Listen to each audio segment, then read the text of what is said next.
So for my latest video, I wanted to talk about reassurance seeking.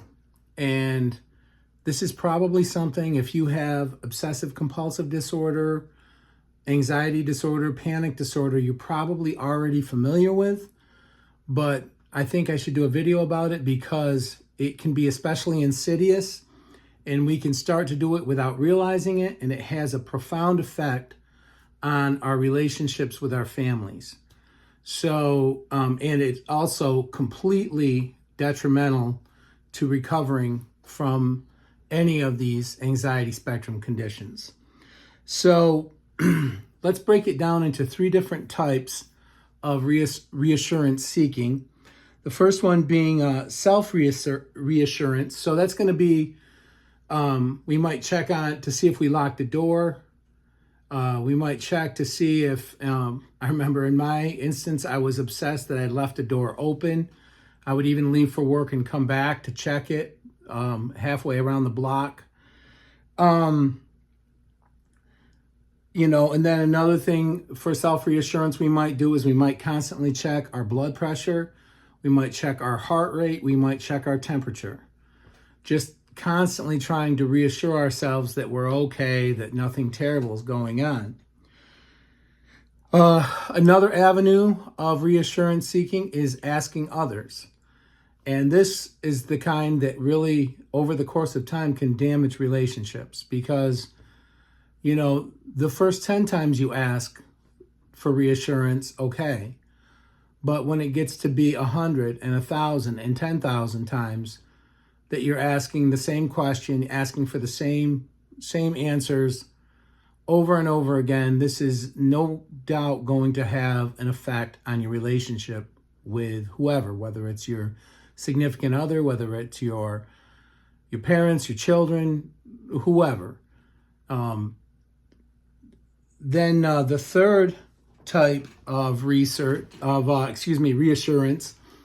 is research reassurance. And this is something that I engaged in, a tremendous amount, where you go on the internet and you're constantly trying to rule out, the terrible thing that you think you have. Initially, you might be trying to figure out what's wrong with you. Then you're trying to prove it's not wrong with you. It's a rabbit hole that has no bottom, and it will suck your life away like nothing else if you fall into that, that pit of trying to reassure yourself that you're okay. That was something that I definitely experienced. Now, as far as my specific issues, just anecdotally, what I experienced. Well, I've told you guys before that I experienced rather severe intrusive thought OCD the first couple of years that I had anxiety and panic disorder. And during that time, I would constantly ask, my safe people, which at the time was my wife and my mother, constantly ask if I was a good person. Because, when you're having intrusive thought OCD, the thoughts circling in your mind are of such a horrible nature that, it can start to play with your own perception of identity. So anyways, you constantly are asking them. You certainly don't want to discuss the actual thoughts because you don't want them locking you away, but you are constantly asking, do you think I'm a good person? Do you think I'm a good person? At least that's what happened for me. And I did it enough where, it definitely started to drive a wedge in between me and my wife. My mother, who had her own mental health issues, it took it for a little bit longer, but eventually it will wear on any relationship. Another thing that happened, and I touched on it before, but with my OCD and seeking reassurance, I would drive to work in the morning, and when I drove away, the thought would be in my mind, that I had left the door open, and then the thought would be in my mind that somehow I had accidentally run over my daughter. So I would go a full block away, drive back around just to make sure. There were times that actually made me a slightly late to work. But that was the nature of trying to reassure myself when my intrusive thought OCD had gotten to a really high level. Now, with my anxiety, my reassurance seeking behaviors had a lot to do with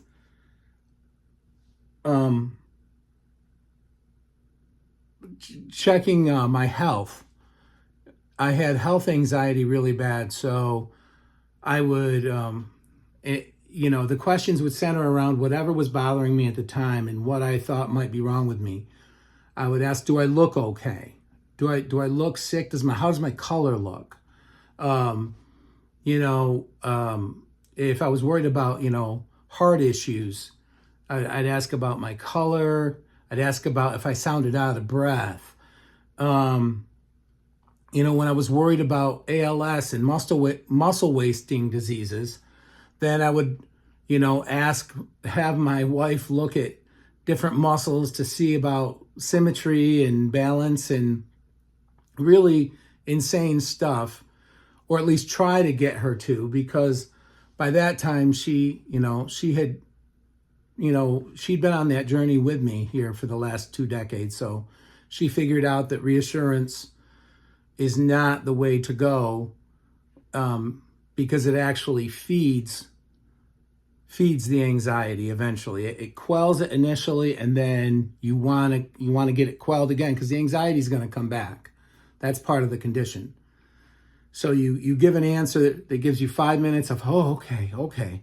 And then boom, you're right back. And it's completely unproductive, because the bottom line is we need to be able to learn to deal with uncertainty, right?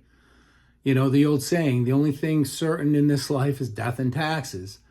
And none of us know for sure, none of us can know for sure what's going to happen the next day, the next hour. And we have to be able to resolve that we can live and deal with that type of existence. That's just the existence that we are faced with. So to feed a reassurance every 5 minutes is not going to help. It's going to, again, increase the anxiety. You're not going to get the answers, and you're also not going to learn how to deal with the anxiety. And it's not good for anybody. And again, as I mentioned, it is really difficult for somebody to live with. Someone who just keeps asking the same question over and over again ad nauseum, and will ignore important life events to get a question out about something that actually is relatively silly and can't be answered, even maybe by a doctor with a expensive piece of equipment to analyze you. And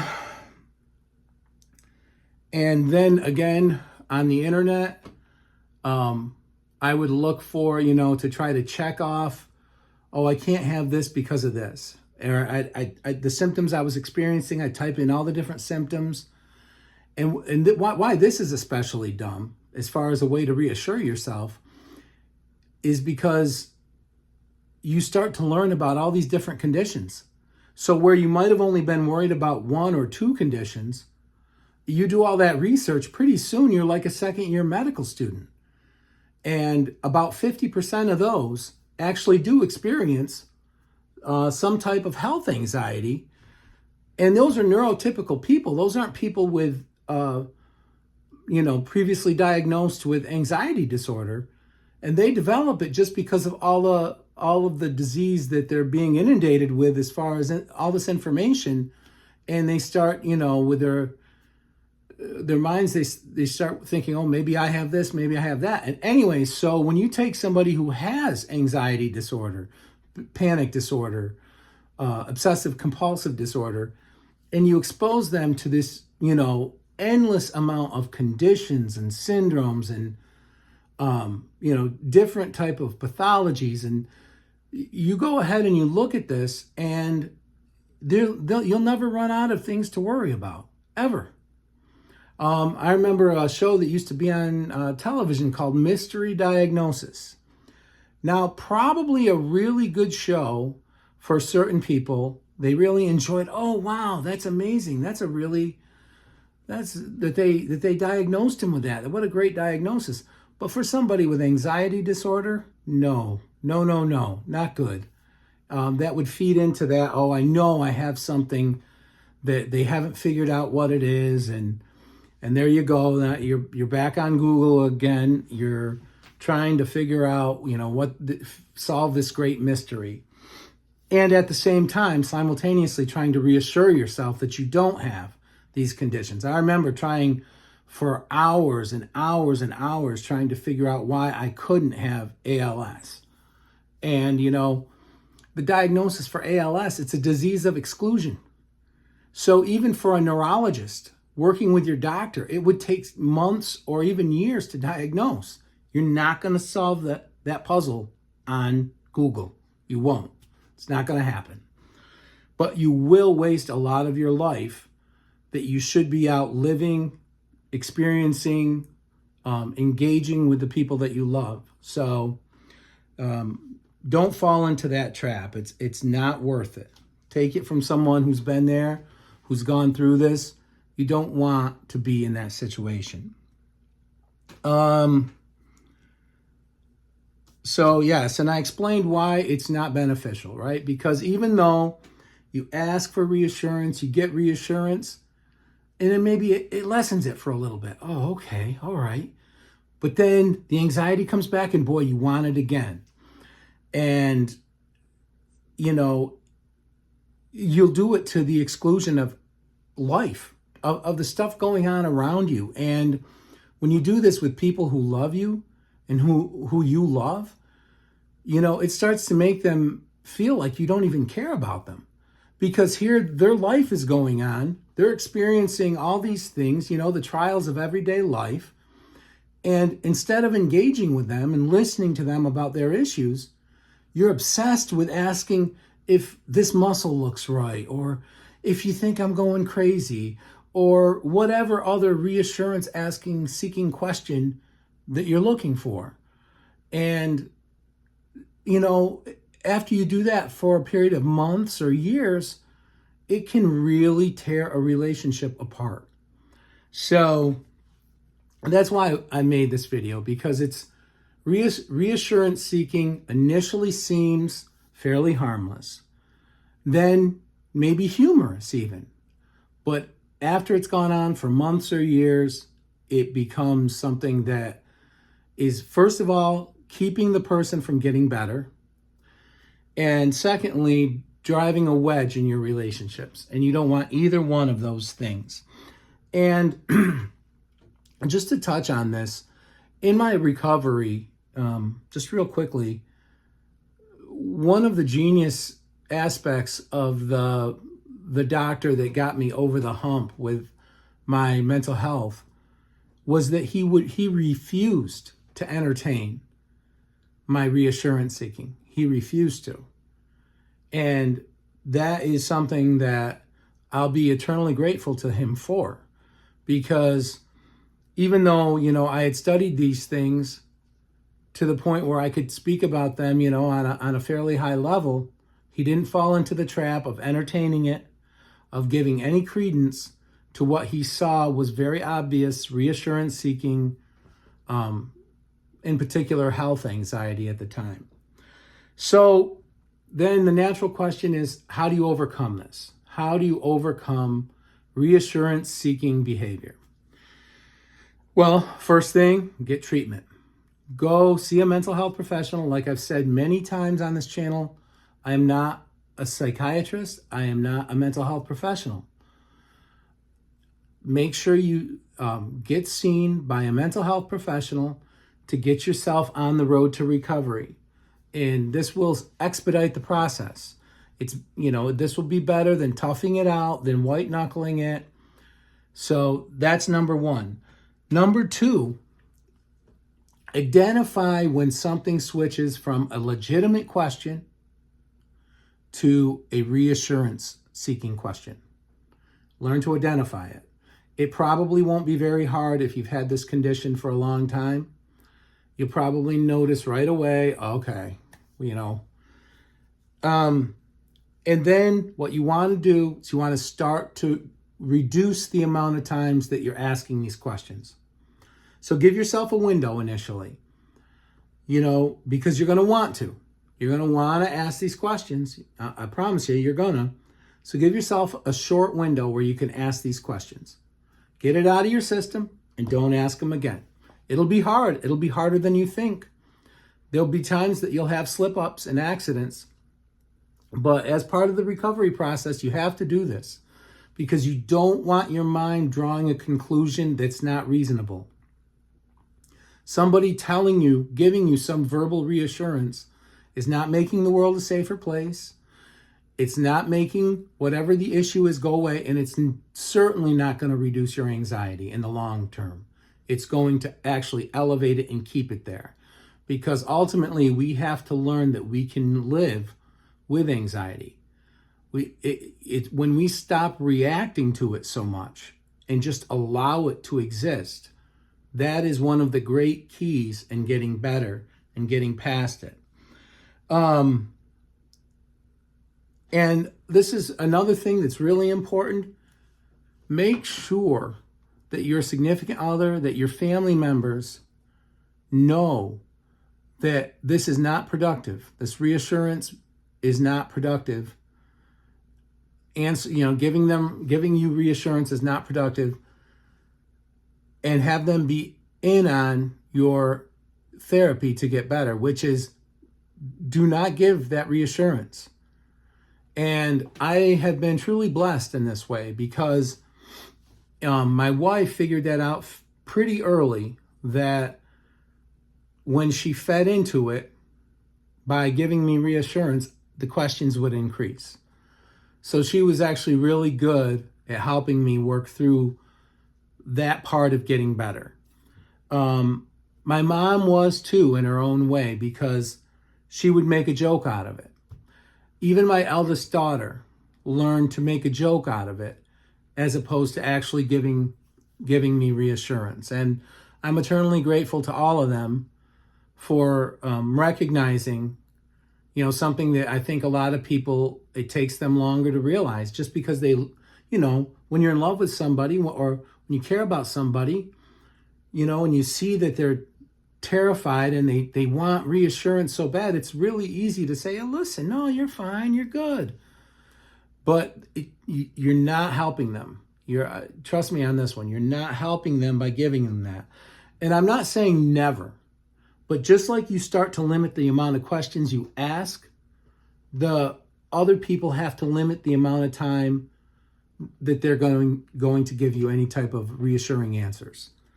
That is very important as far as getting better from these reassurance-seeking behaviors. And the bottom line is we need to be able to learn to deal with uncertainty. You know, that is the life that we live. And we need to rely on the people around us that we love. Also, you know, I specifically do not talk about issues of spirituality on this channel because that can be a divisive subject, and I want this channel to be inclusive.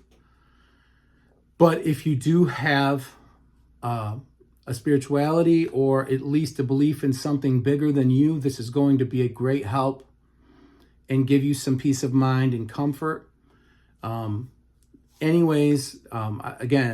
for the sake of not being divisive, I will steer clear of that topic. I am a man of faith, but that is my faith. And